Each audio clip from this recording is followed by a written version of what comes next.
नमस्कार दोस्तों, मैं doctor Rakesh Sharma, senior consultant urology and renal transplant surgeon. आज अपन जिस टॉपिक पे बात करने जा रहे हैं वो है प्रोस्टेट।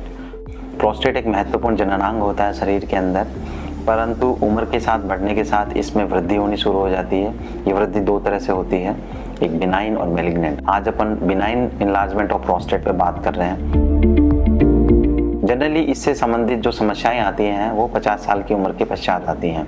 50 साल की उम्र के बाद में दो तरह के लक्षण पैदा करता है ये, एक ऑब्स्ट्रक्टिव सिम्टम्स और एक इरिटेटिव सिम्टम्स।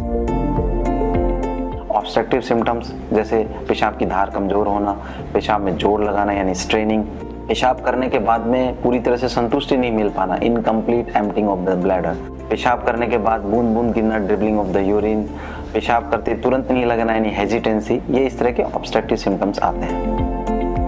इरिटेटिव सिम्टम्स में जैसे पेशाब बार बार आना, फ्रीक्वेंसी, पेशाब जल्दी जल्दी जाना, अर्जेंसी और रात को पेशाब बार बार आना यानी नक्चूरिया, ये महत्वपूर्ण इरिटेटिव सिम्टम्स होते हैं। इनको AUA के द्वारा हम ग्रेडिंग करते हैं, माइल्ड सिम्टम्स यानी 0 to 7, मॉडरेट सिम्टम्स यानी 8 to 19 एंड सीवियर सिम्टम्स यानी 20 to 35।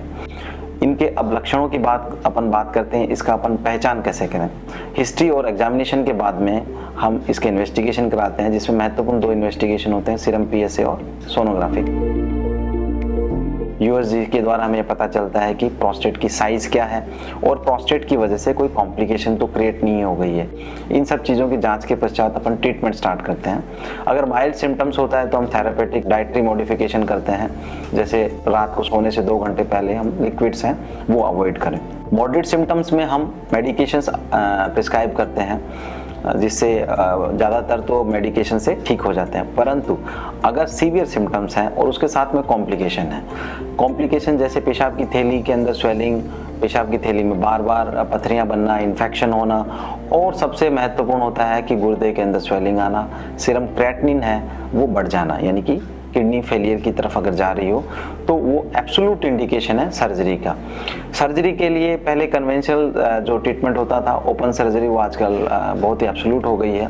एंडोस्कोपिक सर्जरीज आई हैं जिसके द्वारा हम बहुत ही सुगमता से हम ऑपरेशन करके प्रोस्टेट को निकाल सकते हैं और 2 से 3 दिन के अंदर ही मरीज है वो अपने नॉर्मल लाइफस्टाइल में आ सकता है।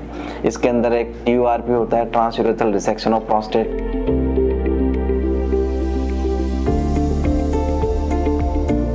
उसके अलावा नई लेज़र की लेटेस्ट टेक्निक्स आई हैं, जैसे holmium enucleation of the prostate, thulium laser है। इनके द्वारा बहुत ही सरलता से ऑपरेशन के बाद में मरीज है वो अपनी नॉर्मल जीवन यापन, नॉर्मल अपनी दिनचर्या में आ जाता है।